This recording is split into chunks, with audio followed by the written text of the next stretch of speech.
Итак, заливаем костер. Смотрите все. Впервые в жизни Тагира. Никогда в жизни не заливал костер. А тут Владимир приехал из далекой Лапландии, да, и говорит, надо залить.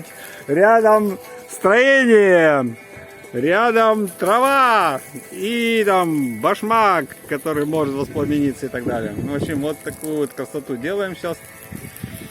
Заливаем. Ну сколько-то. Да, в окружную, кстати, облить все это дело.